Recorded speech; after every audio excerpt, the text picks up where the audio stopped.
This is my Dodge Caravan before the front got broken. Backed up to the main door in the back of the big building. This is the main radar building. This really, we should go to this picture later. That's essentially what it is. All I know is what I got here. I don't know what the deal is. All right, let's go to the next picture. It's out of focus. This is leaving the site. Of course, there's my car again. And the red building is one of the old leftover radar buildings that they didn't use. The round things, we don't know what the hell the round things were. And this is the street coming out. Okay. That's the back end of the main antenna. This thing is an antenna which is roughly 300 foot by 200 foot.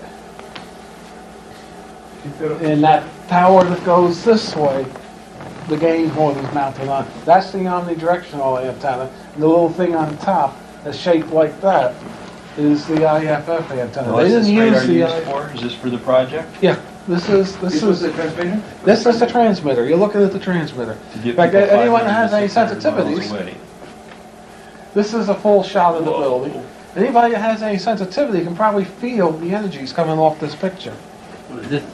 This is a fallen tower, or what? That's an extra tower. Do we have a pointer for him so he doesn't have to... Pointer, something, a stick or something. Oh, yes, we have a poker. Okay. Here we go. Is, when the pointer comes, this is going to be a riot using a fireplace poker. This is 1, 2, 3, 4, 5 floors in this structure. Each one is about 100 foot square. This is the transmitter? This is the transmitter building. Transmitter was on this floor and this floor, and this was the antenna controller. All these ducts here are cooling for the transmitter. That's just sitting there open? Yep. They're looking for a lawsuit. Yep. Go ahead. This is another picture, another site, another picture of the building with the antenna. Again, you can see doors you can look out. This is all open. We know it was open as of September. You can walk inside the building. Yep. Oh yeah. This is a shot.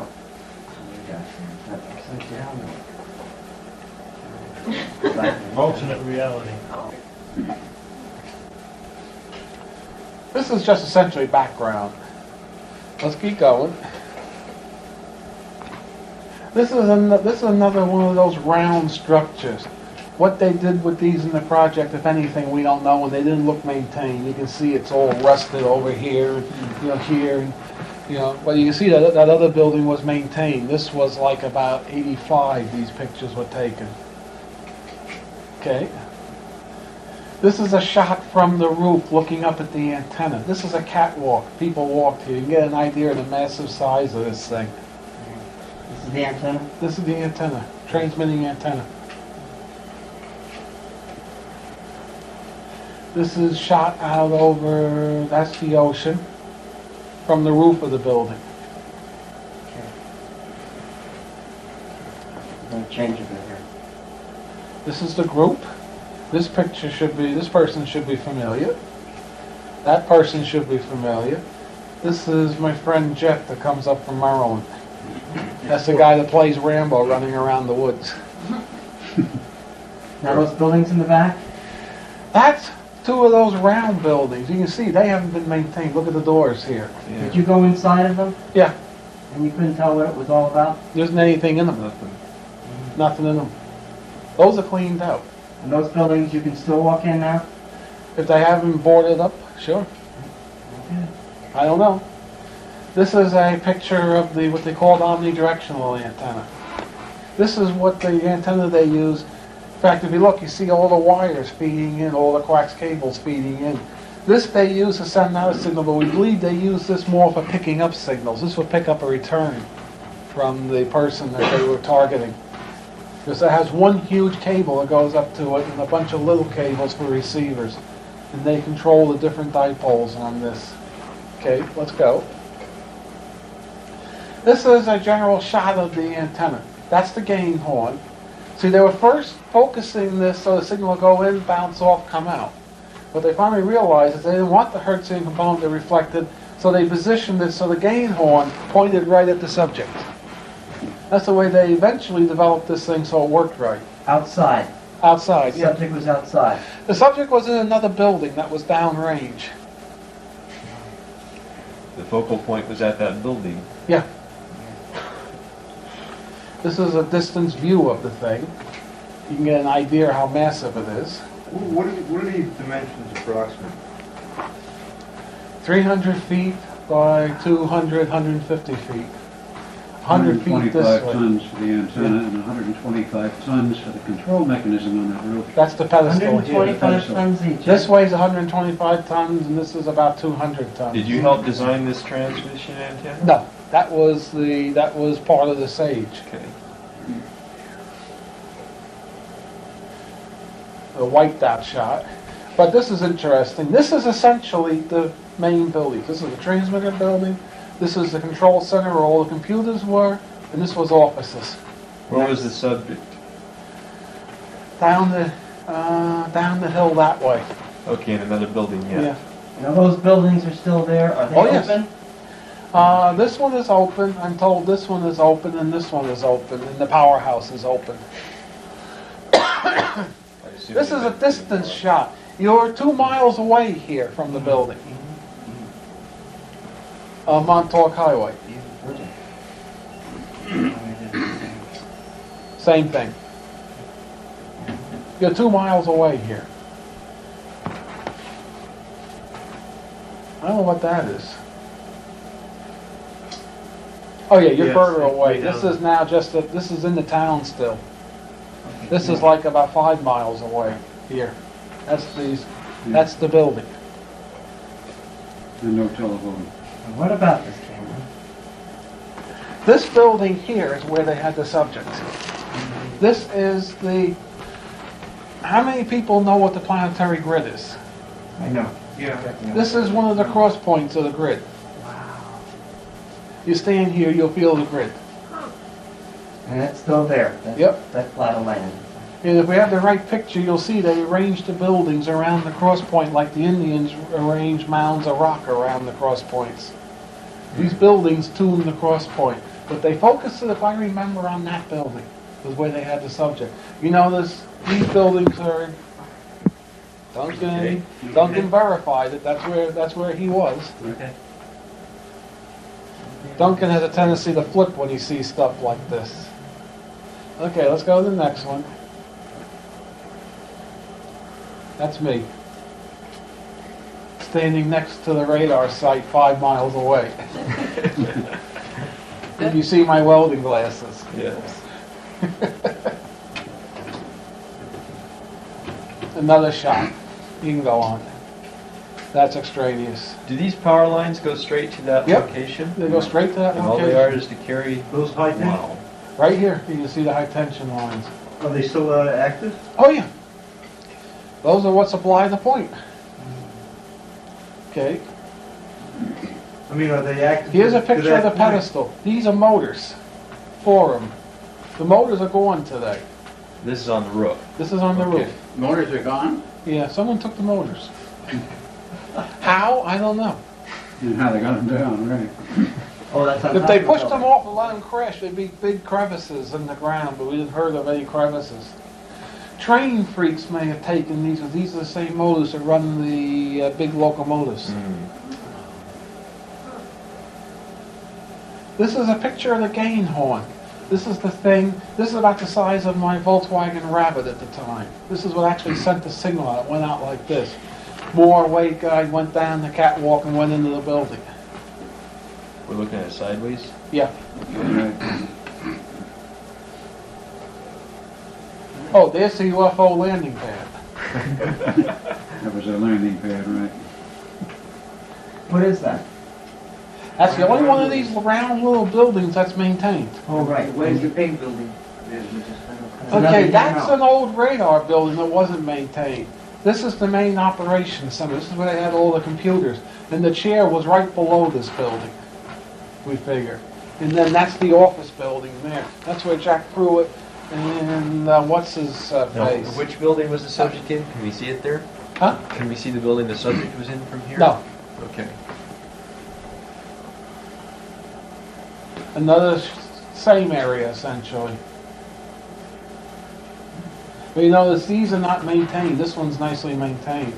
Right. Some people believe thoroughly that they landed UFOs here. This is a shot of the lighthouse from the roof. Well, the lighthouse isn't far away. No. Wow. One of those two little Buildings? Maintenance buildings of some piece of sort. maintenance buildings. I don't think they've been The used structure in on the years right, and what is years. that? It's the same. That's the red radar site. They had a big bubble on top of that at one time, but that's been there for years. Same shot, just different lens. This base had been constructed in World War II or something like that? You know, after the 50s. After. Looks like we just had that shot. No, this is the No, it's a little different. view. It's a little Yeah. different. He took a lot of shots. Yes, Jan took tons of shots. What is this? That is what's left of the old Fort Hero. There was gun emplacements in there. There's a emergency generator in that building now. Well, there was. Closest I could figure from the wiring. Where were the nothing. 4 megawatt generators in the You'll see transmitter? it. No, you'll see them. Go on. That's another shot of the red building. Why a pink building? Which was the building where there were marks, you say, on the walls? Well, we've All seen- of them. I don't know if we got good enough detail to see them.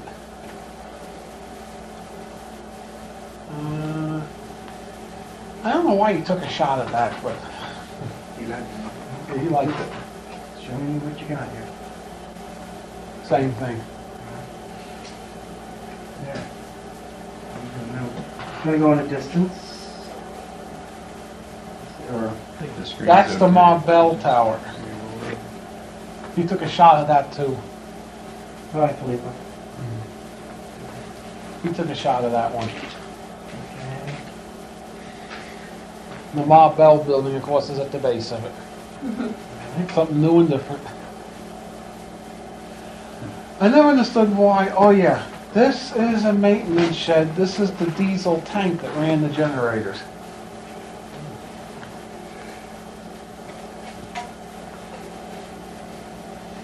Okay, there's the building that the subject was in, from the roof. There's the cross point, and there's the tuning buildings around the cross point. The government built this, and the state, this is a state park today, the state's been told they cannot tear these buildings down. Oh, really? Yep, They cannot what? they cannot tear these buildings down. Are they being maintained? Can you still get in them? What? I don't know. You didn't try to. Can you go inside those? Or those I've been in the buildings, but I Do don't you know if get they're any open. sense when you're in it, psychically? Oh yeah, even I can pick it up, and I have the sensitivity You of a can rock. just drive there and walk into those buildings. Well, you drive in the parking lot of Montauk Point State Park and then walk back. Now, is about that a 2 gate mile there? walk. Is that the gate 2 mile separating the walk. state park from the? This, no, this is just pipes going over the Okay, buildings, but over the walkway. you can't drive there. No, you can't through drive up here, they got gates that are closed. Okay, that's, okay. But you can walk in and around and you can get there. That's it. I saw cars there when you were there.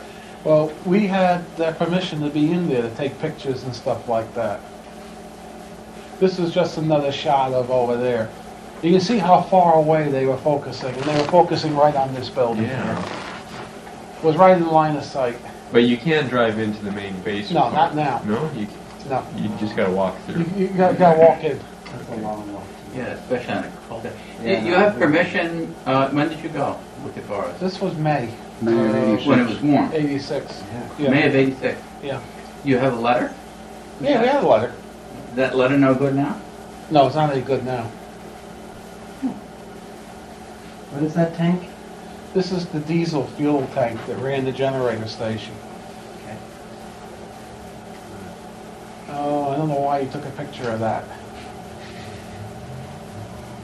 Except you can see again the building where the subject was of the early experiments. Same thing. There's the building again. Yeah. Interest here. Let's keep going. There's the powerhouse. This thing has 4 huge diesel generators, and you can see the cooling towers for each. They used 2, they had one ready to go, and one was being repaired. How big were those things, would you say? Megawatt, I mean, how physically, how big? How long, high? size of a locomotive. They were locomotive engines, essentially. Really? Now, if the power went out coming in on those trunk lines, though, that wouldn't be enough power to power this Well, they vortex, would it? originally used this to run the station, but what happened, they discovered when they turned on, it created such time disturbances, it gave the generators the heebie-jeebies and they went down. So they put the generators down permanently and ran off a loco. Right. But the generators had the heebie-jeebies. This is another shot of the power station. Oh, you were really in there.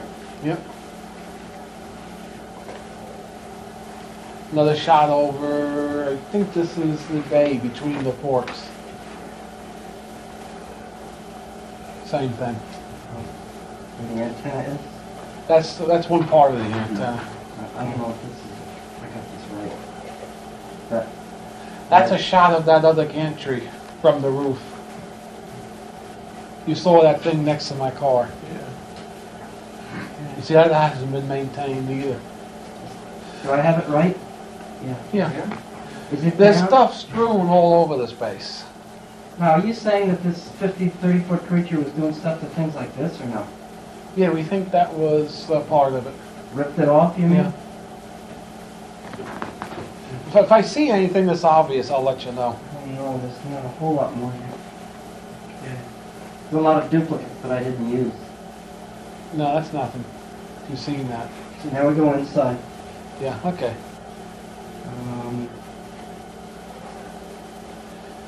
That's a choke. That's a charging reactor. Can you probably say a little bit? Could you speak a little louder, please? Preston? This is what they call a charging choke. This is a filter choke, I'm sorry. The rectifiers are up in there. They had big multi-disc rectifiers up in there. You know, what I call hockey pucks. Huh? What type of material are they used to rectify something like? Silicon. They're solid state, so. Yeah. I call them hockey Silicon pucks. or selenium? Silicon. I call them hockey pucks. This is one of the power tubes. This is called an amplitron. That's the tube right there. And those are the magnets for it.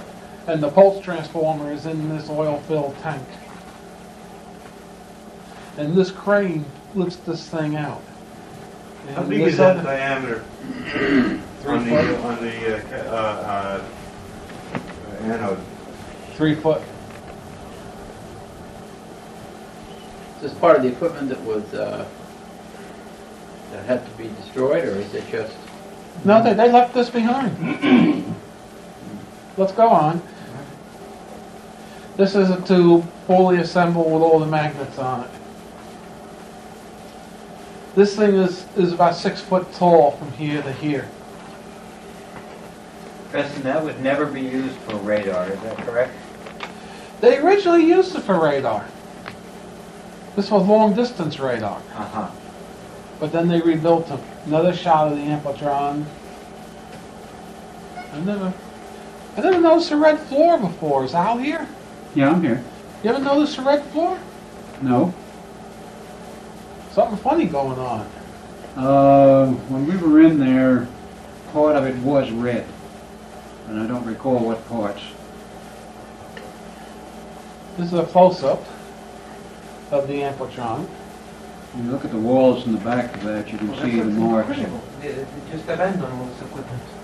It's very unusual. This is some of the acetylene torch marks where they cut the waveguides to stop it.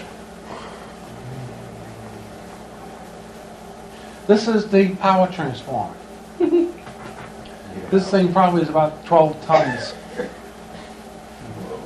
This is the type of thing that I tell Duncan move. He grunts, he groans a little, and he moves it. Mungo likes beans. This is a thyrotron. This is the main pulse modulator. They use 4 of these things. This is about 2.5 foot tall, this tube. And about 6 inches in diameter. Wow. And they had 4 of these in parallel to fire off the pulse forming network. Now, that wasn't just sitting there, was it? Yeah, I hope you got it. yes. Oh, good. Well, this is one of the ones that's broken. I got complete ones, good ones. These were made in the 50s? These particular ones were made in the 80s, Wow. but they were designed in the 50s. That's 500 Gauss magnet. That's the label on one of the magnets you can go on. That doesn't mean a hell of a lot. Except for the stamp of Sperry on it. Yeah, much else, except for... I don't know what that is. Anyway, that's it. That was Wonder on where the the wall. collapsed building is. The what? Wonder where the collapsed building is.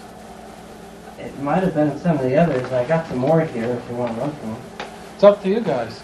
They're all If you duplicates. want to run through quick, go ahead. I didn't see it, Preston, the duplicates. They're all duplicates. There was also better pictures showing the torch marks. Could be. I'll do it if you want. Okay. It's up to you No, guys. let's do it. Whatever. If you want to do it, you can go through them quick. Deal. That same thing, go on. Zip through fast. I'm good with this. Another shot of the portal, Simple of the vortex, Another portal. of the cross point, I'm sorry. Same thing. Didn't seem to stop me from running a power line Okay. on top of it. Can you back up one? Yeah. Back up to what you had there, please. The portal. In here, right? Between that one, it's a different time period of the day. The energetics of that picture as opposed to the next one is very different. Maybe another sensor can pick that up. As in higher, lower, better, worse, or just different? Different. These are at random now. Whoops. Another picture of the magnetron, Okay. I mean the There's going to be a lot of those. Yeah, I know, Jan took loads of those. Do what you want. These are Same very thing. different. Same thing, go on. Go on. He's going as fast as he can. Preston, he's got it loaded. I know. Awfully.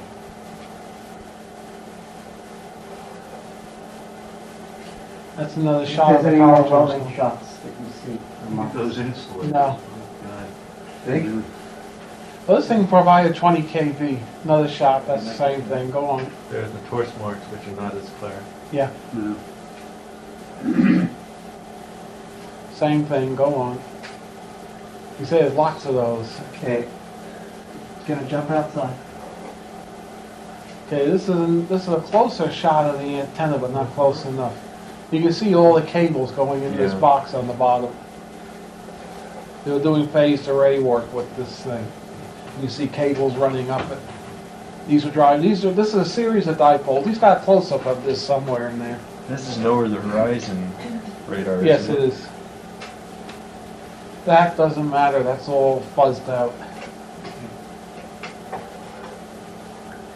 I guess you also picked up the bad ones. Well, I told you I took them out, but you want to see those. So. Same thing. Keep going. Look, we can run them quick. Best I can. Yep. That's a dud. Yeah, back inside. This is better than walking through the place. It's better. That's a burning? Yeah, it's the burning. Outside again, is that right? Yep. Yeah, that's right. That's That's the gain horn. And these are of no value to them now, to use somewhere else. Well, I'm sure they're valuable. Sure they are. Just Of don't course, more need to them. transport than No, load then in. build it Right. inside. Put somebody back in business, right? That's the cop's car. You come out to see what you were doing? Yeah. Cop came in and looked in every couple of hours. Really? It's a shot of the whole town, like. That's Fort Hero right That's there. nice. We had a permit to get in there, Yeah. a day permit. Another shot of the antenna. Let's keep How going. difficult is it to get a permit? Very. How'd you The manage? fellow got it through the alleged connection to the senator. Continue. That's another amplitron. A few more here. Another one continue. You can tell when they left, they took off in a hurry. You see this junk strewn everywhere. The military doesn't leave it like this. How many of those tubes were there? 2. Two. What did they, yeah, I guess that You they can were used continue, to that's the same thing.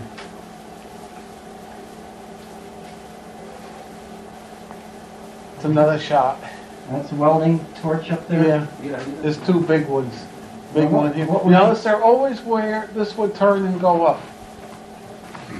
What were they cutting at? Was there something coming out of the wall? Waveguide. Yes, the weight guide went up like this. This thing was quite I wouldn't disassembled. cut that, I wouldn't cut that thing running with, I wouldn't want an open waveguide. I wouldn't either. How? I wouldn't. Ooh. Another shot of the tube. I can assure you, I didn't cut it apart. Another shot of the tube, big They deal. probably ordered some private to do it who didn't know what What was if going things on. like this No, Pruitt cost? himself did. Huh? Cut Who that did? out. Pruitt himself did Yeah. that? Pruitt himself cut it apart. He must have been desperate. What would a tube like this cost? This is Probably a one. C23J, which today is about 4,500 bucks. Another shot of the Amplatron. The Amphitrons are a little more expensive. Yes. The Amplatron was worth about 250,000. Each one? Yeah. Yeah. Another shot of the Amplatron. We can go on. Much more. Amplatron here. Even had a built-in vacuum pump, which you can see here.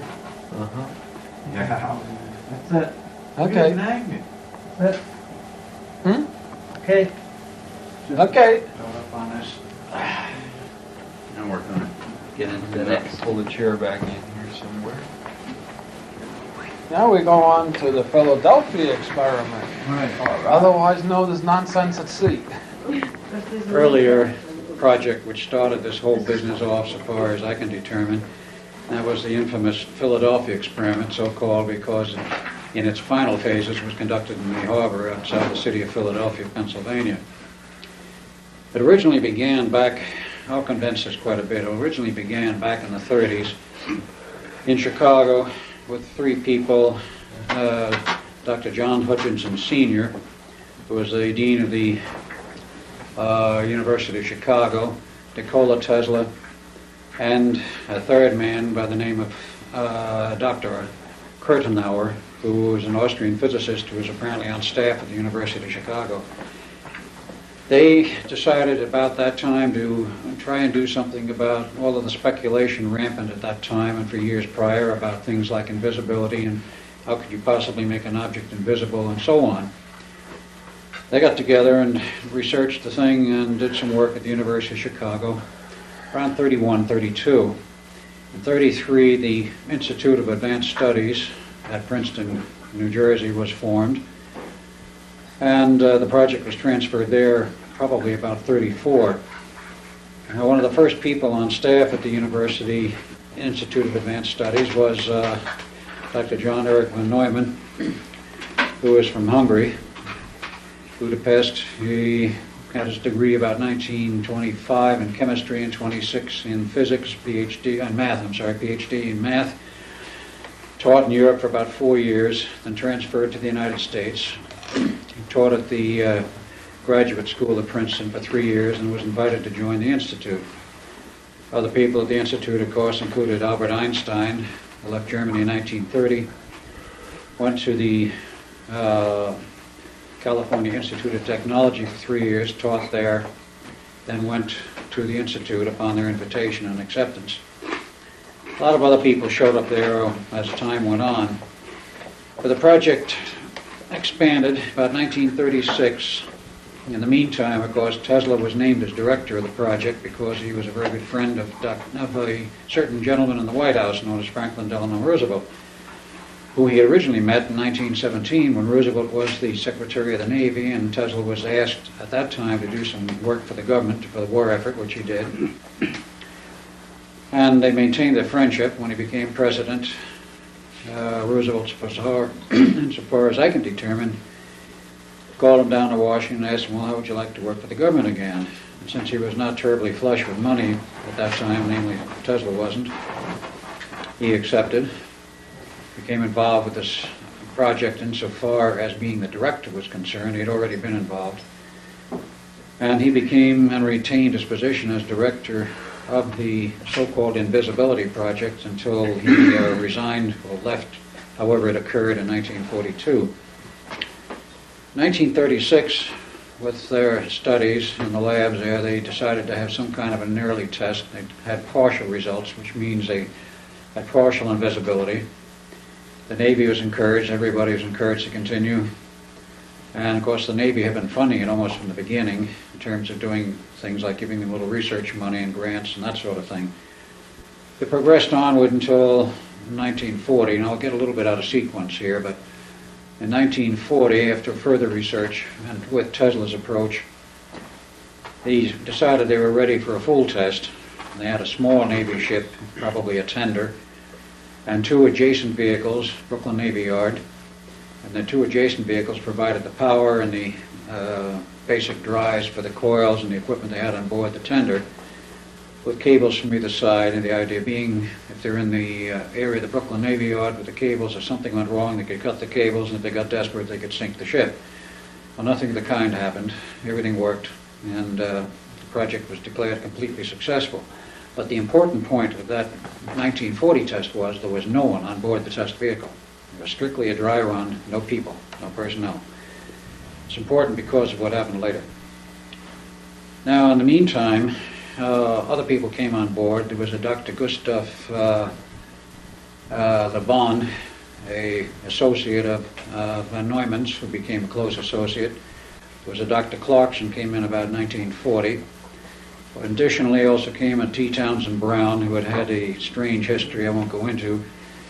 But he was joined the Naval Reserve about 1933, and about 1939 he was tapped on the shoulder for active service by the Navy, and they wanted him specifically because of his background in gravity, gravitics, high voltage and such, to work on the problem of the German magnetic mines. He was given the status of the head of a department to develop countermeasures for the German magnetic mines and other mines, minesweeper operations for the Navy.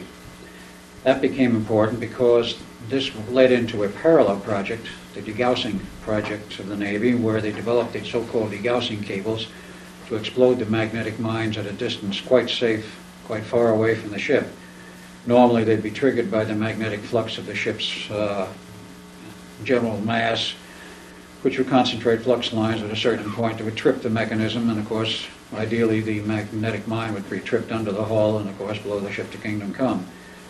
You provided a strong, powerful magnetic field, it would trip the mine's sensing mechanisms at a safe distance and would be harmlessly exploded.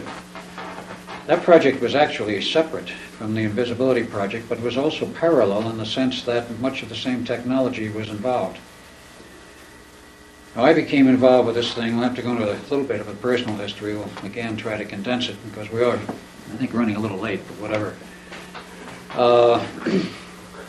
Quite aside from my legal name, which is on my birth certificate of Bielek, I was born in 1916, the best that I've been able to determine from my own memories and what comes up. 4 August 1916. I was born Edward A. Camron, and in 1917, I believe 15 May, this guy was born in his original body, Duncan Camron, or whatever they called him at the time. And we were born into a family with considerable amounts of money, not really wealthy, but they were well off. And we didn't hurt for money, we didn't hurt for the means for an education. Came time we went to school, he wound up in the University of Edinburgh, Scotland, according to his readings. Took a PhD in physics in 1939. I, in the meantime, went to University of Princeton, bachelor's and master's degree, and so far as I can determine, again, from memories, took a PhD in physics from Harvard in 1939, both of us in the summer. It was arranged by our inimitable father, who had a great deal of influence with the Navy and apparently political clout in various sections and parts of the government. We do not understand how he got these connections. We don't know anything about them. There are no documents to show this. He himself served in the Navy in World War I, apparently as an ordinary recruit, did a 20-year stint, retired. At what status, we don't know. Again, the retirement papers are missing, the separation papers. We do not know whether he got involved in intelligence or not, but it would appear that he did because of its subsequent events. He didn't work, from everything we know from that point on. He had money from the family, and he became an ardent admirer of sailboats and decided to build his own. He built one, raced it, took some trophies, would sell it and build another. In between, he was traveling back and forth to Europe, and as had been previously mentioned, he became involved in the smuggling of German scientists Jewish scientists out of Nazi Germany into the U.S. This ceased in 1939 when the Cold War turned to a hot war. But he had connections. We don't know how they were obtained, where they went, but it was determined that the two of us would become part of this project. When we finished our education, we were invited to join and to enlist in the Navy. We were both given commissions, September 1939. And we then did about 3 months at Provincetown, Rhode Island Academy for the naval officers. In those days, they did the so-called 90-day wonder business. But we were already fairly well prepared. We didn't go through Annapolis or anything like this. And then we were sent to the project. We were there in 39 up until, for a period in 39, then through 1940.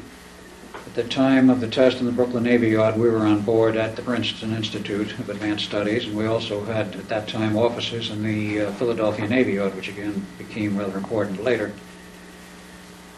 But we did a lot of shuttling back and forth as part of our job.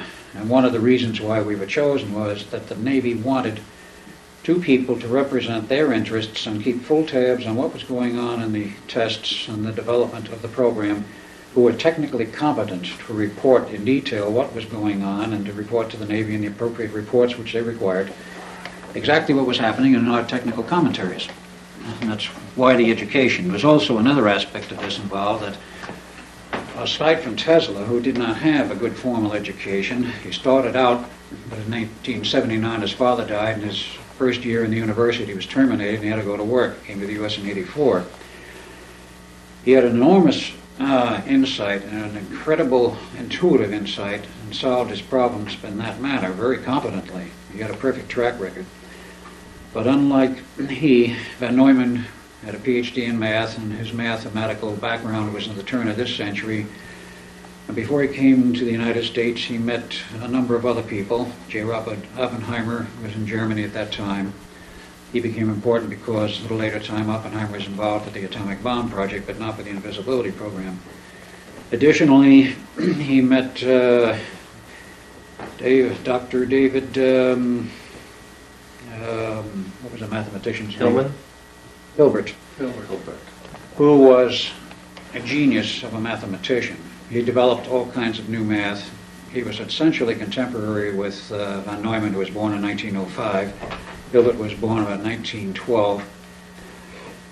And he had a PhD in math, but he developed whole new systems of math, about 5 different varieties, the most important of which, and for which he was well known, was a so-called Hilbert space. And this was a new means of describing mathematically multiple realities, multiple space, which became very important to the project.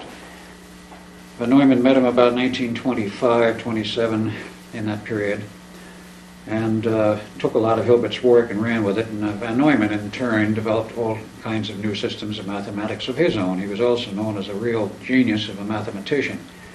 He was considered probably the most outstanding mathematician of this century. You know, some people think he was better than Einstein. Of course, others don't agree. But he developed many systems of his own which became important. There was another man who was also very important as a mathematician, of which there was virtually no traceability at this time. He was an American by the name of Levinson, Dr. Levinson, born 1912, died, as far as I can determine, 1976. He's published 3 books on very involved mathematics. I finally was able to hold in my hands 2 of those 3 books. I found them very recently at the Institute of Advanced Studies Library in Princeton. Never been able to find them anywhere else, but no history of Levinson himself. And he developed what was even more important, the so-called Levinson time equations.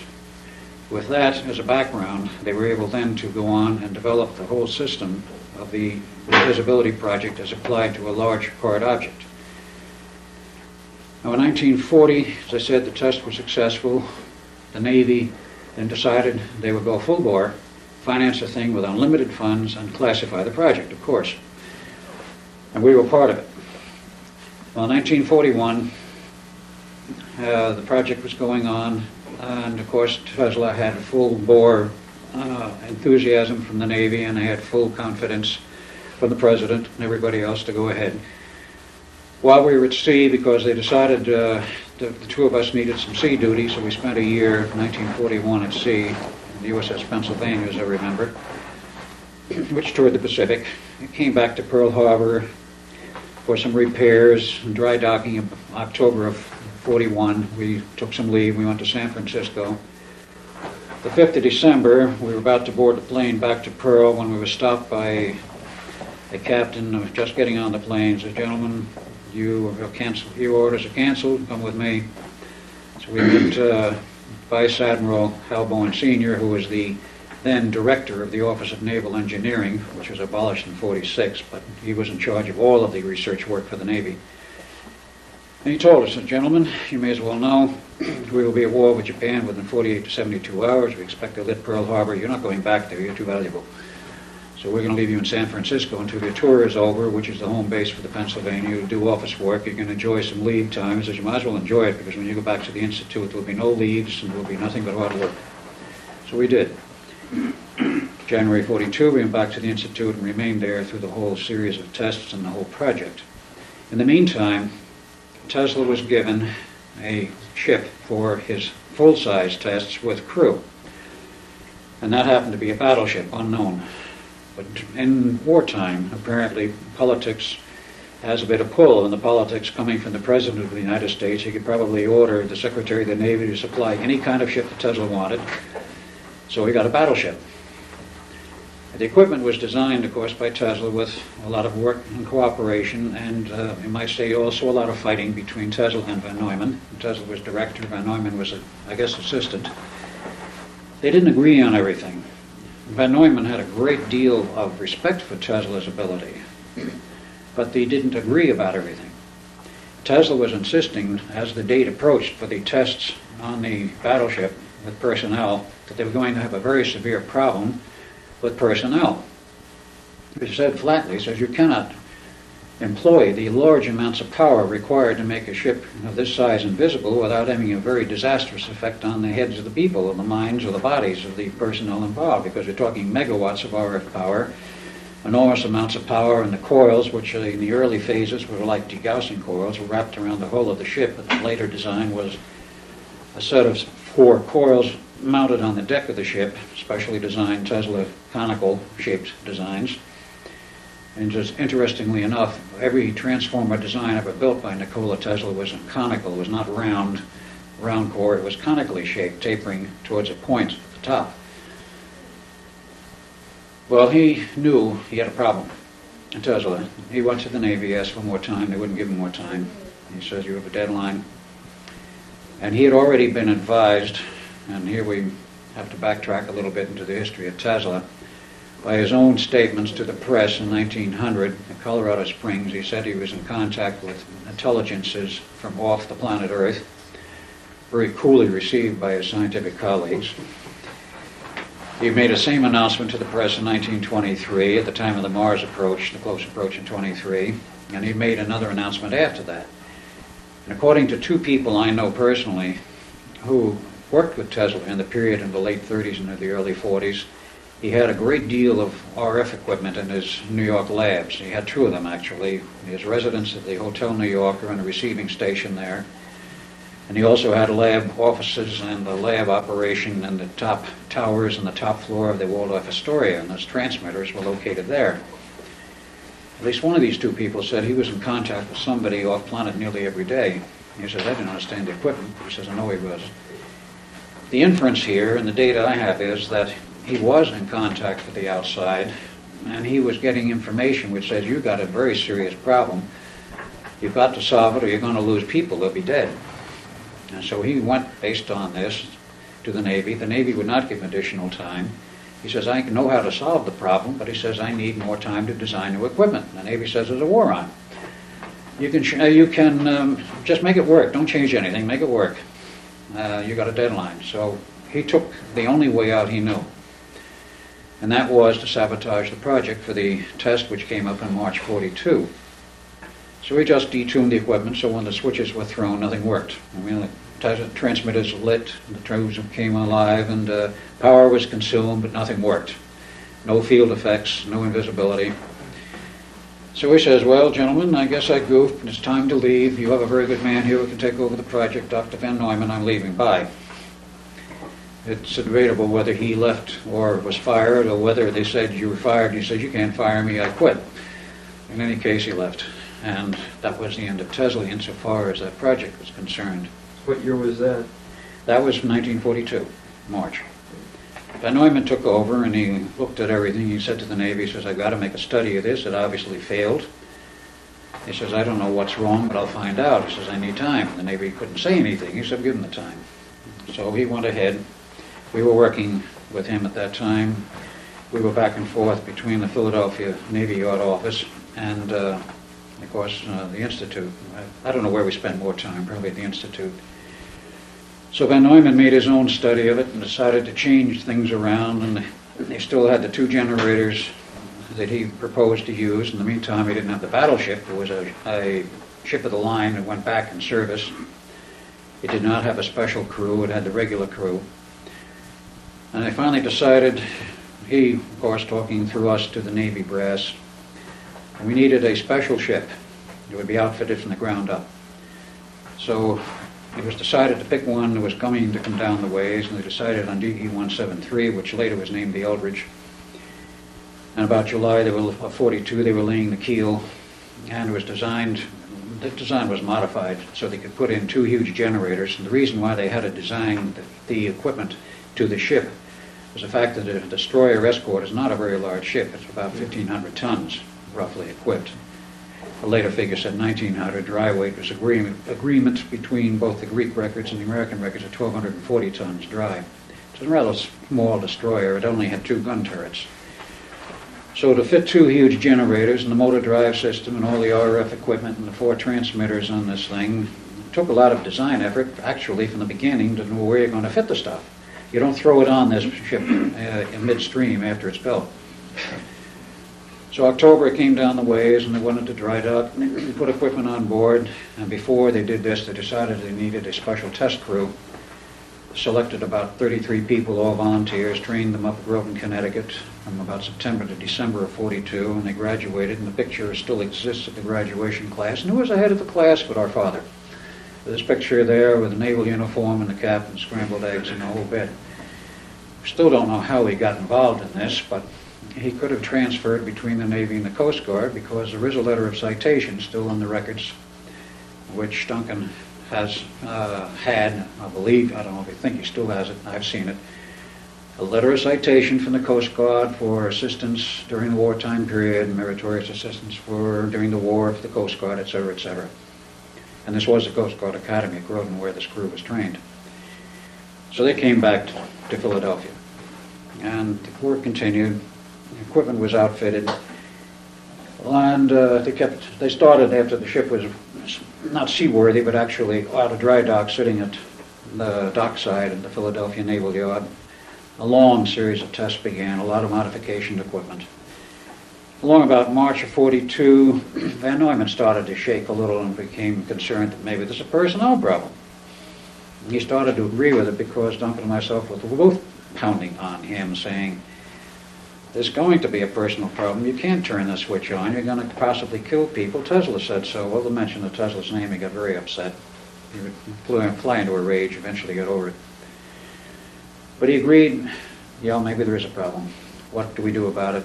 He decided to put in a 3rd generator and modify the system, and at that point he still had time to do it. So he ordered and had installed a 3rd generator along about May of 43. And it never worked right. It wouldn't sync with the other 2. The other 2 generators, I might add, were driven off a single motor and a gearbox, right-angle gearbox drive with special electronics to synchronize the generators, because with a motor of about 750 horsepower and a gigantic gearbox is required, those gearboxes were sloppy. You could not mechanically synchronize the generators. They had to be an absolute electrical sync, so that was accomplished by other synchronizing means with the special cabinets. And there's another man whom I know of who designed that equipment. And he's still alive, too. Anyway, the 3rd generator never worked right. Finally, it went out of control one day and zapped one of the individuals who was assigned to us as a technician, a Navy man, first-class specialist. He was laid out completely unconscious in a coma. They hauled him off to the hospital. He recovered 4 months later, was never part of the project. So Van Neumann finally said, All right, that thing's no good. Pull it out. Back to the original design. On this went. Finally had the sea trial for the ship about mid-June. July 1, they decided to go into the final series of tests and preparation. So about July 20th of 43, they decided, well, I guess it's ready. Going to make our tests. So they decided 22 July, got the whole crew together, selected about 12 individuals plus the two of us who were in the control room to operate all the equipment. There was another man who was a radio operator who is, I believe, still alive today. I've not been able to talk with him. So the fateful hour came. They ran the ship out into the harbor, stopped the engines. They did not drop anchor because they had to be floating free as it would be normally in service, and they could not ground the ship with the anchors. So it came to a stop. The orders came via radio, fire up and go through the procedures, in which we did. The ship became invisible optically as well as radar. And this lasted about 15-20 minutes. They finally said, okay, shut it off. Bring the ship back to dock, to the dockside berth, which was done by the crew. They boarded it to expect it, and they found out there were problems. There were a lot of people on that ship who were thoroughly disoriented, sick, nauseous, and otherwise not with it. No one was dead, no one was injured as such physically, but the mind effects were severe, both physiological and psychological. Navy said, okay, pull the crew off. What's wrong? Back to Dr. Van Neumann. He says, I don't know, I'm going to find out. So we started looking into this, and he finally decided he needed more time to study it. And he said to the Navy, he says, this is going to take more time to look at. And he says, you have a drop-dead deadline of the 12th of August, 1943, to get this experiment completed, otherwise forget it. And he says, that isn't enough time. He says, that's your deadline. Well, we heard that.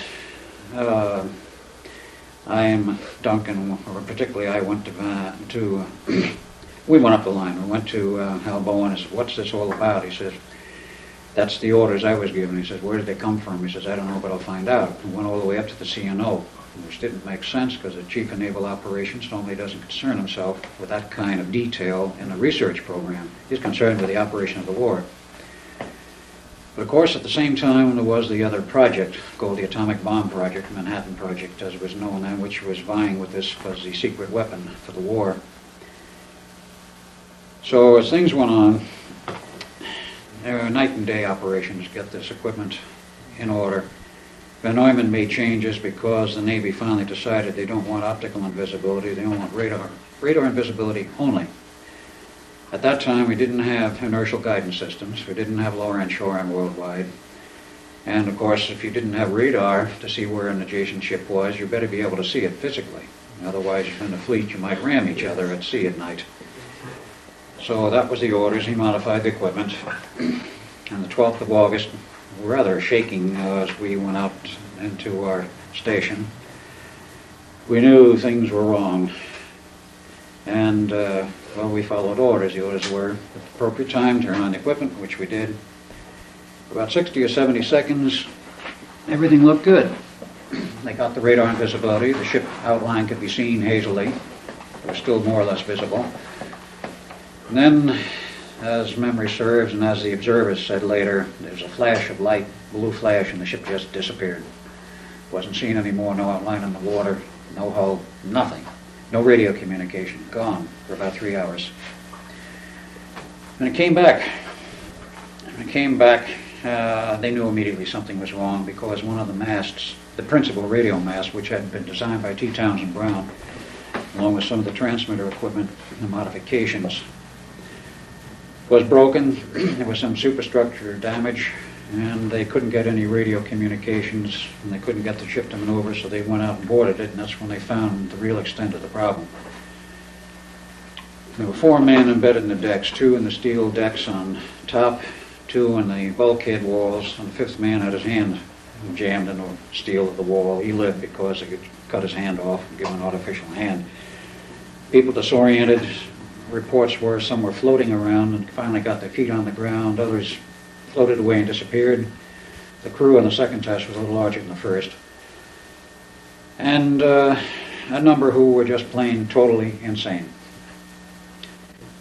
So the Navy said, get that ship back in here, get the crew off. They held 4 days worth of meetings. What's wrong? What do we do now? And this, of course, involved all the top brass, plus Van Neumann, plus the scientists. They couldn't come to any real conclusions as to what was wrong or what to do. And eventually decided there would be one more test on the Eldridge, and there would be a dry run again like the original one, no personnel. Rebuilt the equipment. They would run it by remote cables, about 1,000 foot of cable from the adjacent ship. No generators on the ship itself? Everything on the ship as it was originally for the second test. Okay. But they would use the crew to take it out into the outer harbor at night and then remove the crew and control the equipment remotely, which they did in late October. And same results in essence, but no crew to be damaged. The ship disappeared for about 20 minutes, came back. A lot of equipment was missing, 2 transmitter cabinets, 1 generator. Everything in the control room was a burned out shambles, even though nobody was there. The 1 cabinet with the 0 time reference generator was still intact. The Navy at that point just said, that's it, and wipe our hands of it, stripped the ship, re-outfit it so it can go to sea, and of course it already had been christened and properly commissioned with its regular officer, which is of record, and sometime in the fall it was ready and went to sea, and the log, which was later recovered by the Greeks after the war was over, and the Eldridge, which had gone into mothballs in 1946 and was transferred to the Greek Navy in 51, the log had all of the pages missing prior to January 144. So the problem, then the question was, what really happened? What went wrong? Now this is where, at that time, we didn't know what was going on. But that is after the first test, we didn't see anything wrong. After the second test, we knew what was going on. That is, he and I did, because what happened was very, very bizarre. The ship disappeared into hyperspace. And the important point was, there was another experiment going on at the same time, and that was the Phoenix Project, which 12 August 1983 was exactly 40 years to the day later. And what's important about this is the fact that it was a 40-year separation exactly, actually a multiple of 20 years. Work done since then, or perhaps during that period and ongoing, has shown that, like humans who have a biorhythm, the Earth has a biorhythm.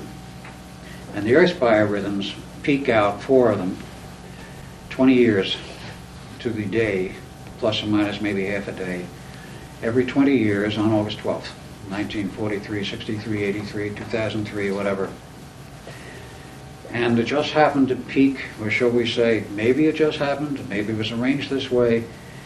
The August test in 43, August 12th, coincided with the station running August 12th, 83, and provided an additional function, which provided the connecting link through the Earth's fields for the 2 experiments to lock up in hyperspace. The ship was pulled into hyperspace completely. And the only way it could be returned was we decided, he and I, we couldn't control the ship. We knew something was drastically wrong. We tried to shut the equipment off and we could not. We tried pulling handles and everything. Nothing would yield. We just got half electrocuted. We finally decided, let's get out of here. Well, where do we go? We jump over the side and land in the bay, get away from this thing. Well, we jumped overboard and we didn't land in the bay. We wound up through a time tunnel and wound up standing on dry ground at Montauk in 1983, August 12th at night. And of course we were found very quickly. We were taken downstairs. Van Neumann greeted us. He knew you. Well, of course he knew us. He knew we were coming. The thing was a bit of a shock because here we were just working with Van Neumann 43, who was a young man essentially, and here we see Van Neumann 83, an old man, who knew we were coming, knew what it was all about, and said, gentlemen, we have a problem. He says, we have a lockup through hyperspace. And I said, we knew this was going to happen because I've had the records. He says, I've lived with this 40 years waiting for this day, so to speak. He says, we can't shut this thing down because the Eldridge is the source of the power running this thing from the other end. It's in hyperspace. It says, you guys have to go back and shut the thing off. He says, we know you did. The records say so. But of course you haven't done it yet, but you're going to have to go back and shut it off. So he says, you shut it off any way you can. Destroy it physically if you have to, which is, of course, what we did. We went back to the Eldridge, They had, of course, the time capability to send us back directly to that spot and location, quite aside from the movie and what it said. We went back, we took out the axes, and we just started cutting cables right and left till the generators shut down and the equipment was off. We smashed tube banks, we smashed equipment, we cut cables, we cut everything in sight. Generators went down, the ship returned to its original point in space and time about 3 hours later. And of course, the Navy found what was there. I remained with the ship, he went back to 83. Begins another part of the story, but from that point on, 43 on, Van Neumann in 43 didn't know what had happened except what I told him. He didn't believe it. But he had equipment which enabled myself to go back and forth between 43 and 83. He had another set of equipment in the labs, which actually was the early equipment, which was the prototype. And he had modified it, which the Navy didn't know at that time, to be a full-blown time travel machine. In 43. In 43, correct. See, the Germans also were working on the time travel project, and they had it working in 45, just before the war ended, in Germany. This is also a matter of record. So, in any case, trips were made back and forth. He was finally convinced. And it was too late to do anything about the experiment in the second phase. But after the Navy decided to shut the whole thing down, of course, he was removed from the project to go work on the atomic bomb project at Los Alamos until that was over. So in 47, getting a little out of sequence, but nevertheless we try to present this in a logical sequence rather than the exact time sequence. In 47, there was major changes in the Defense Department. You had the Department of the Air Force created. The Navy's function was somewhat altered. The Army was altered, the Department of Defense was set up at the Pentagon, the Joint Chiefs, all of this. And somebody, after Hal Bowen was retired, in the new structure of the Navy with the Department or Office of Naval Research said, well, let's go back and find out what the blazes really happened with the Eldridge and this whole project. The war is over. We haven't got anything else to do. Let's see if we can find out what it was about and maybe salvage something out of this if it's possible. So they said to Van Neumann, go take another look at this thing. You've got all the time you want. There's no war on. Take your time. Be thorough. What happened? What went wrong? What do we do about it, if anything? So he says, all right. Now, I will take a look at it. Now, a number of things happened. I did not know about the UFO connection until fairly recently. But to go back to 43, about 6 days before the final test, which is to say early August, 3 UFOs appeared over the Eldridge. They were seen, they were noted. And when the final test began, 2 of them left the area, a third disappeared. One of the UFOs was sucked up along with the Eldridge into hyperspace, and it wound up in Montauk in the underground. Now, that's interesting because of what turns out in the records since, which come out of Canada. I'll go into that last. But Van Neumann, looking at this, realized there was a human equation he didn't understand. And he was not a metaphysician. He had no occult training. He was a hard-headed mathematician, typical German school type thing, and nuts and bolts engineer at the same time. And he probably was scratching his head. What the blazes was going on here? Well, about 47, when he was asked to look into this, shortly after that, he was also, because he still had offices probably in Los Alamos, he was called out by the government to partake in the examination of a crashed UFO at Aztec, New Mexico. He was part of the research team there, looking into this. So here he sees evidence of life from another planet, from another system perhaps, dead aliens and all of this sort of thing. What does this mean? Well, another one occurred approximately a year later, again at Aztec, and then there was another one at Roswell later. But the second one at Aztec that came down, the first one apparently had some of the little grays, as they've become to be known since, all dead. The second one that came down had at least one live occupant Did still they in come it. down in the same place? Or In New different Mexico, areas in the same Aztec? general area of Aztec, yes. The reason being that, from what we can learn now, is our radar systems were affecting their drives. And when it was found out that we could do it, apparently some of the people in the government started doing this deliberately. We're not sure that that's exactly what Did happened. they in both come 47. down on that plateau in Aztec? Or Yeah, did they came down in the same general area. Apparently because of a radar system not too far away. Right. So the second one crashed, but it had a survivor on it. And apparently this one was not with the same group. And when Neumann got to talk with this one, and he told him all about his problem, Van Neumann's problem with the whole experiment. And he said, I'll give you some clues as to how you're going to have to solve it.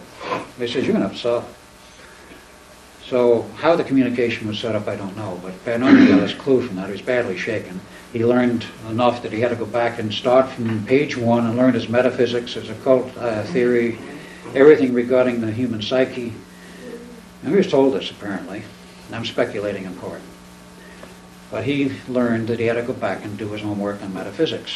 When he did this, he found out what the real nature of the problem was. And the real nature of the problem is esoteric, but it's also very real. First of all, the ship, in order to partake of this experiment, in order to create these fields, you were actually doing a rotation of the space-time fields. And you can only do this if you have the equipment to generate these fields, and you can only generate them if you have a zero-time reference. None of the energies can be created and synchronized without a zero-time reference generator, and that was the first thing they had to have, and that was developed by Tesla in the 20s. Now, the ship had a zero-time reference. The ship was locked to this thing with the fields because the fields surrounded the ship. So there's no problem. The ship was locked to this, and when the thing came down, the zero-time reference brought everything back to the same point. But humans also have a time reference. Now, they're not locked as to a zero-time reference. They're locked to the point of conception. Every individual who is conceived, and then as it goes on through the gestation period and is born, is locked to the time stream, as we call it, and is locked to it so that he can relate to the society and the civilization around him and flows at the same rate as everyone else and has a reference. That reference remains throughout his life until he or she dies, at which point the soul goes onward and can come back and reincarnate either, theoretically, either past or future. But these time references are somewhat fragile. When you start pumping megawatts of power and actually pulse goes into the gigawatt region of the type of energies which will affect the mind and the psyche and the spirit, you disrupt these references. So what happens? The references for the individuals were disrupted. They are still within the ship's field. So they are not lost. They don't float off into space at that point. But when the ship's fields come down, if those individuals' references are knocked loose, as everyone on deck was, and those below, behind the steel barriers, so to speak, which are shields against both the RF and magnetic energies, they were not affected, and we weren't because of that. And it's not an instantaneous effect either. Those who were floating on the decks lost their references, so when the ship came back to its normal space-time, the individuals didn't float back in the exact same reference. They could have been anywheres. If they happened to be in the space where the ship materialized a steel deck or a steel bulkhead, then the steel of that bulkhead was in their bodies as the body finally rematerialized. If they floated off into space, they floated off into space and didn't come back at all. So that was the problem which Van Neumann faced. How do you lock the time references for the individuals to the whole system, the ship's references? How precisely he solved that, I don't know, but he did know that he had to use a computer to synchronize the whole business. He had to find a means to lock the individuals in. This required some knowledge of metaphysics, and it also required a computer, which did not exist at that time. So we went and developed a computer in the labs at the Institute. The first modern electronic computer was developed by Van Neumann in 1950, and the first full working model was 52. And they developed a model. Apparently it went to the Navy with a whole new system. In 53 they performed a test with another ship, name unknown, which was totally successful. And the individuals did not go wandering off into space. They didn't perish, they didn't get violent, they didn't become nauseous. Everything was normal the way they wanted it.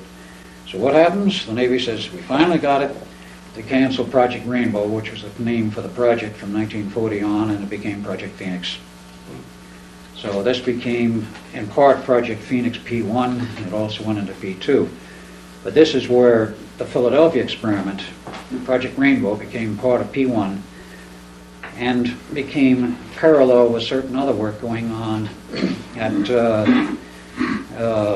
Brookhaven.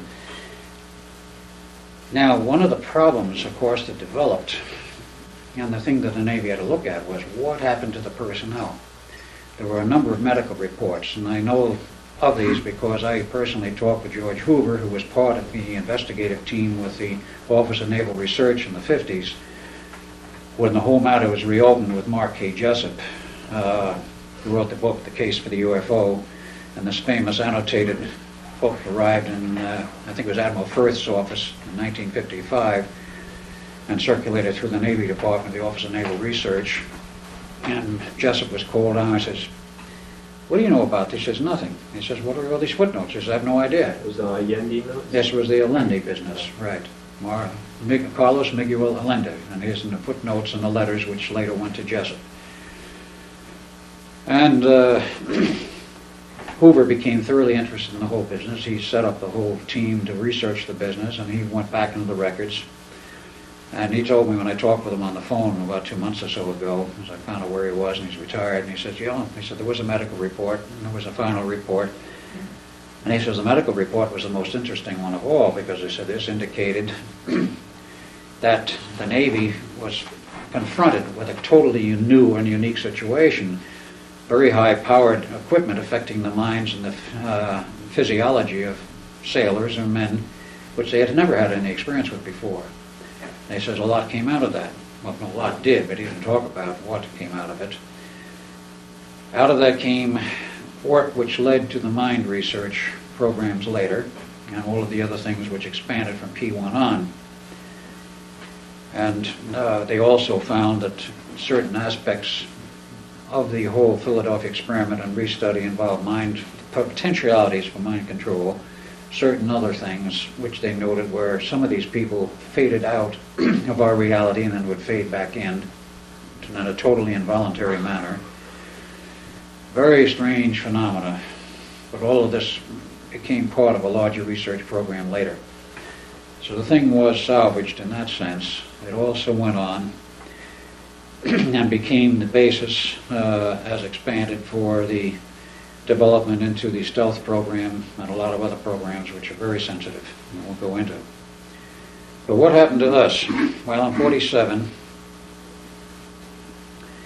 the Navy decided they didn't want me around anymore, or somebody decided they didn't want me around anymore, and I suddenly disappeared one day, according to one Navy man who's still alive, who was in that period. And I wound up in 83. And in the interim, now this becomes very difficult to understand at this point. Here I was in 83, just sent there from 47. I was already there in 83 working on the Phoenix project because of another huge time loop. He was there working on the project in 83, and he was also there because of the Philadelphia experiment. So they had to take great pains to keep myself and myself apart, if you understand what I'm saying, and himself apart. Because of two people running through a time loop, the same person, absolutely, through a time loop, meet each other, it's a disaster. So they took a great deal of trouble to keep us apart. But in any case, they sent me to 83. They decided on how they're going to handle the project. They wanted to bury me and anyone else that had any connection with the Philadelphia experiment, totally brainwash the individuals, and wipe out all memory of the experiment and anything connected with it. So they did that to me, and in the meantime they had also developed some other hardware which was known as the age regression techniques. Now this also goes back to Tesla. His last project before he died, if he died, in 43, was again communicating with his ET friends. They had told him how to solve the problem.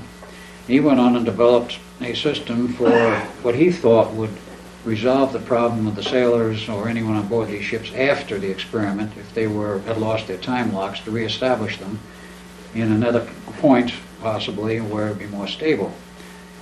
The government took this and developed it into another program, which was known later as the age regression business, meaning physical age regression. I.e., you could take a person who was age 60 and reduce him by this technique and this program to physically age 20. Put him back to where he was at the age 20 physically, but not mentally. He would maintain his abilities, his ideas, his thoughts, his memory, his entire lifetime of experience. Just the body would be reduced in age. The theory on this and how the government handled it, we don't know. But the theory that Tesla worked on, what we understand, was that if you take these time locks for the individual and move them forward in time, you are in effect removing X number of years of age. If you push them ahead 20 years, the body will act eventually, because of the shift of the time references, like it is 20 years younger, and will physically reverse itself in age and go to the reference of those locks. So that it will, within about 30 to 60 days, we're not sure how long, the body will just get younger.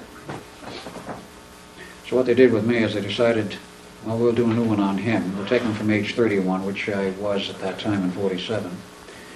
And just run him back to the age 1 and plug him in another family, and they picked the year 1927. Apparently it was astrologically chosen, because I can go into a long story on this, but plugged me into the Bielek family. The kid who was born to them apparently developed some problems.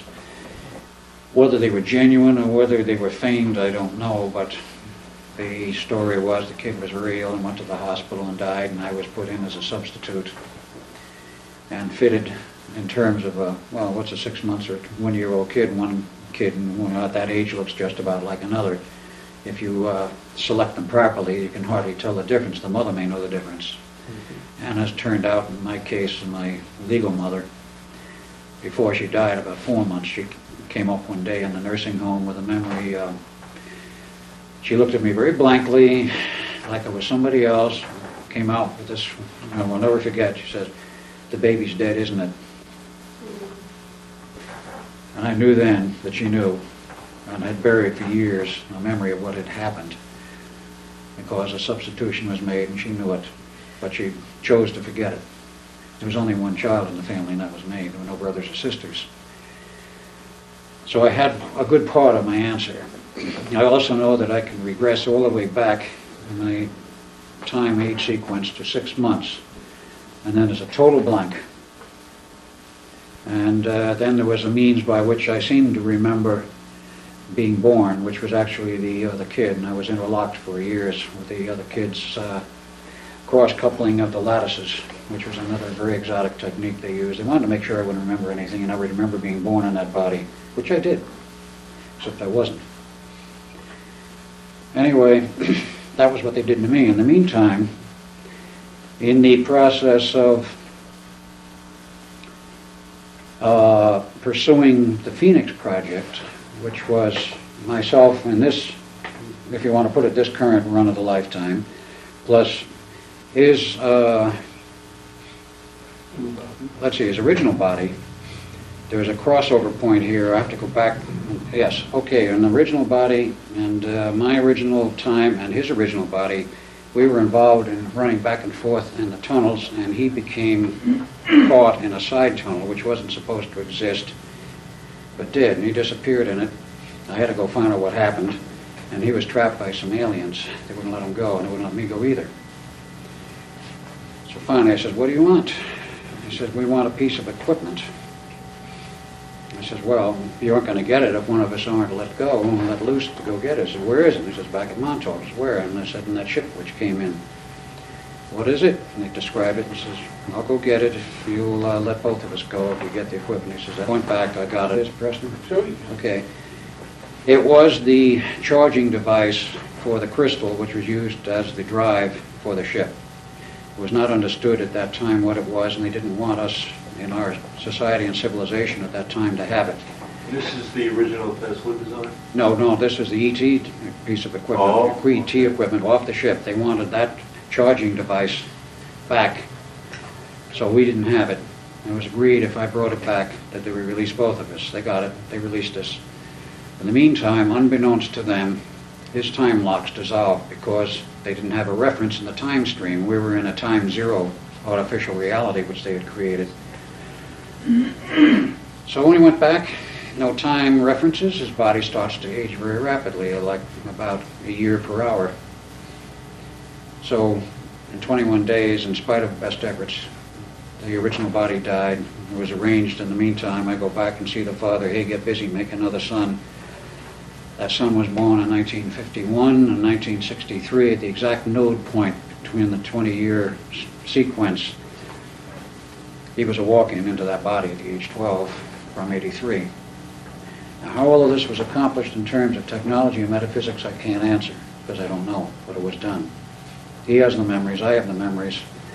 The research, which has been done by Preston, shows quite conclusively in terms of mathematics and otherwise that this all fits. So he now has the memories that come back, and of course he was chosen to be part of the Phoenix Project, the later run of it as he became involved. I was also chosen to become involved with it, and I was involved with it for years. Both of us were. Which aliens held you in And we don't know which group it was, but it was the friends of, as part of the same group of the ones who were trapped underground. They came out alive, well, 7 of them. And we worked with them for a while. 3 of them decided to talk. Pruitt was very much concerned about an alien invasion, and apparently quite correctly so. And he gave me the assignment of getting these guys to talk, finding out what their language is, decoding it, learning what was in their manuals, and trying to figure out what made their ship stick. Well, this is a little bit out of time sequence in a way, but nevertheless, we don't know where it fits in terms of absolute time and not temporal time to the stream. But as I remember, 3 of them talked. We learned what we needed to. The other 4 didn't like it. They never talked. One of them was apparently the captain of the crew. They murdered the 3 that talked. Those 4 were then put in deep freeze. And they remained until the station went down and all power was shut off eventually, and they probably deteriorated after that. Now, were they captured like in 47 time or in 83 time? 83 time. They started in 43 and wound up in 83. And they didn't get back like you did? No, they did not get back. Though the others that we ran into on the side chute of this tunnel, we were told never go down a side chute. He said, they don't exist theoretically, but we know they're there.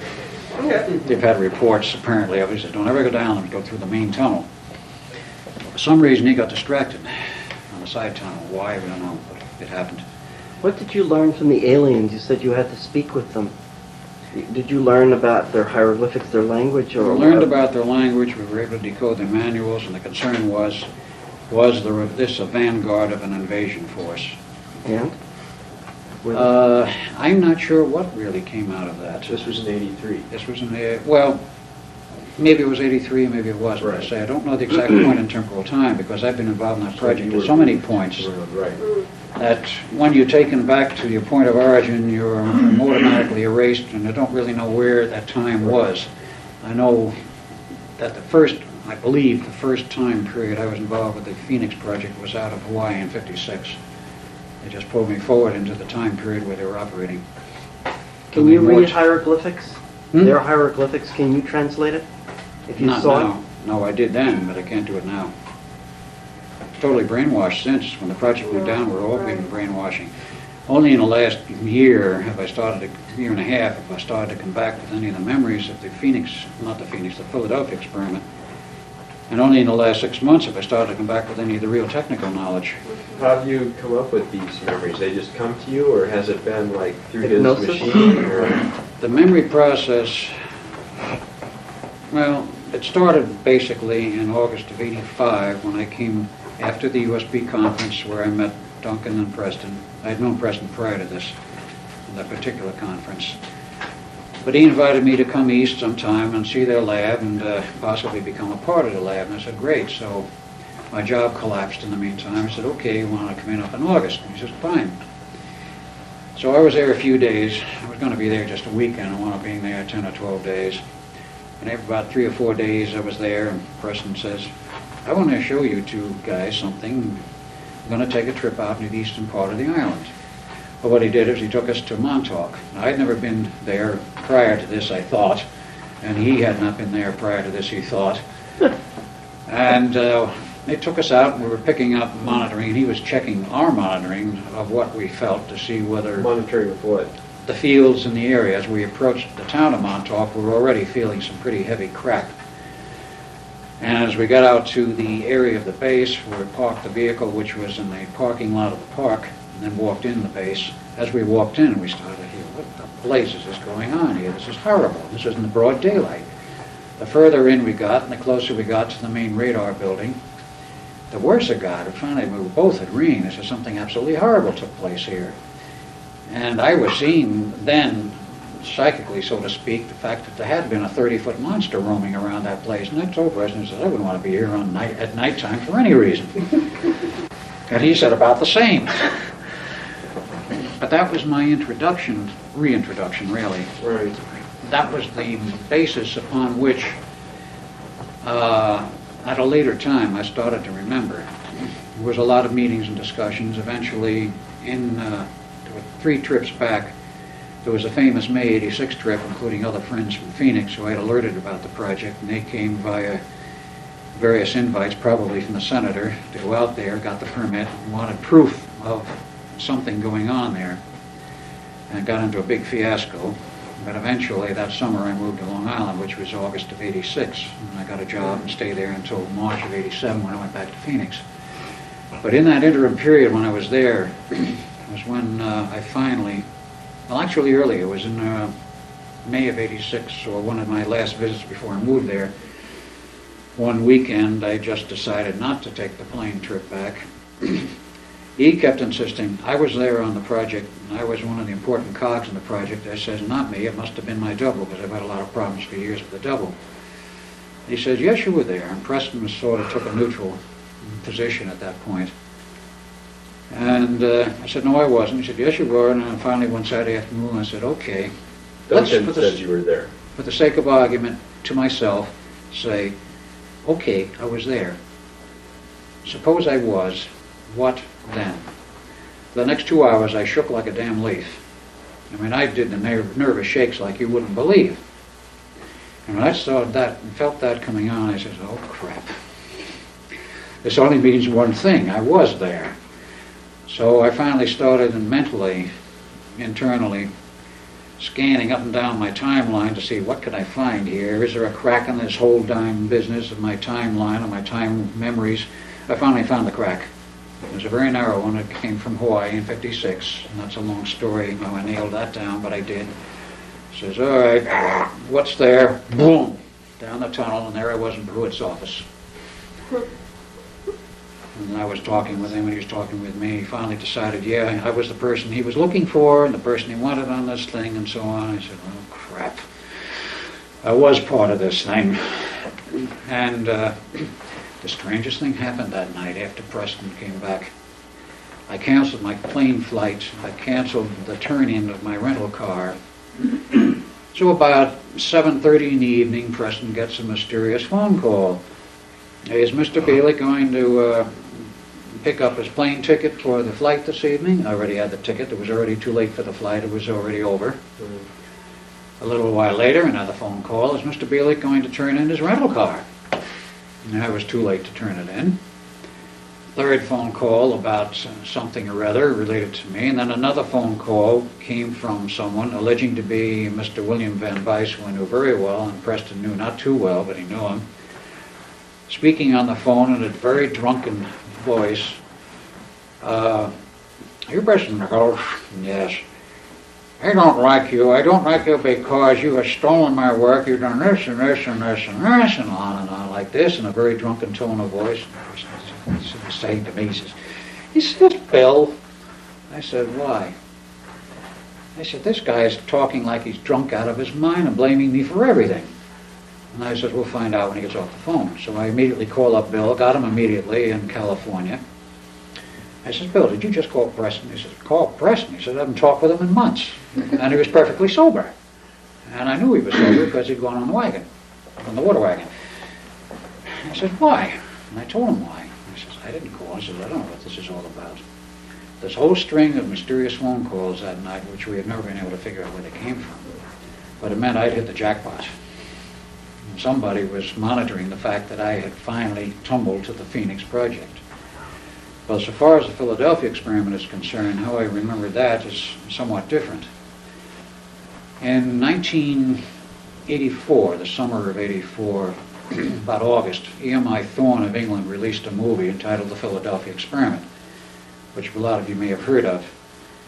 And that showed at Sedona, Arizona for a week. I was in Sedona at the time. Friends went to it. They didn't invite me.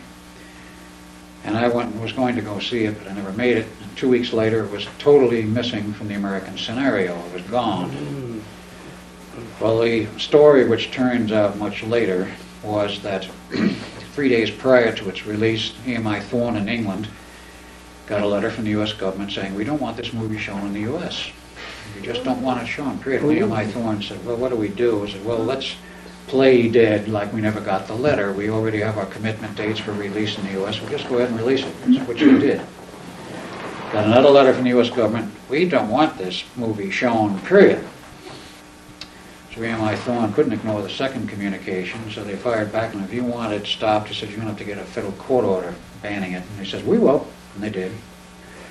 Banned for 3 years. Now, in '86, they got a counter-injunction for releasing the first one, and it was shown from that point on, from '86 on, as a tape. Can that be proven? Because I mean, if there was a federal court order, it should be a record. It should be, but we haven't pursued it. Well, this is the information which basically Preston turned up because he became involved in this thing for another reason. But that's very unusual for a science fiction movie. Yeah, for a science fiction movie, right. Well, in any case, came December of '87. About 4 a.m. one morning, I was watching HBO. I just happened to tune in on the tail end of a movie which they had shown, and they said, well, for our next feature tonight, we will show the Philadelphia Experiment. We just went up like this, and they said, oops, I'm staying up to watch this thing, because I had not seen it and wanted to see it. So it went on from 4 until about 6 or sometime with commercial breaks and all of that. And they first turned this thing on and started going through the initial sequences, and the two main characters in the movie, I looked at this thing and I was turned inside out. I said, what the shit is this all about? What does this mean to me? At that point, no memories. After 4 viewings of this video, it started to come back. It had literally had to hit me over the head 4 times before the memories finally started to come through.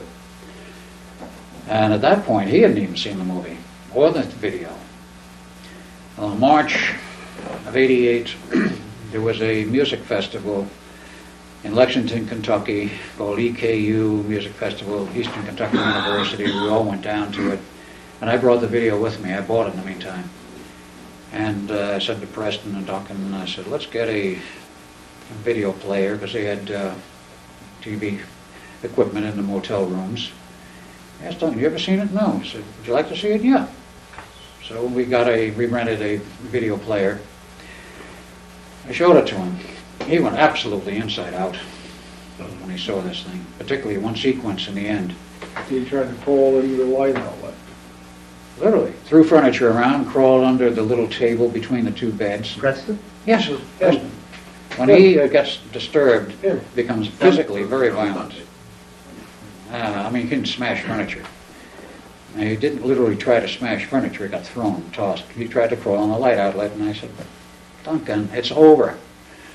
He says, come out of here. And he says, well, so I guess one could learn to live like this. And he crawled out from underneath, and we tried to figure out what was this all about. Well, every time he's seen the movie since, he's turned inside out, a little less each time. The last time I showed it was quite recently, and during the period of my trip here, and he was getting quite upset even during the showing of the same sequence, which is near the end of it.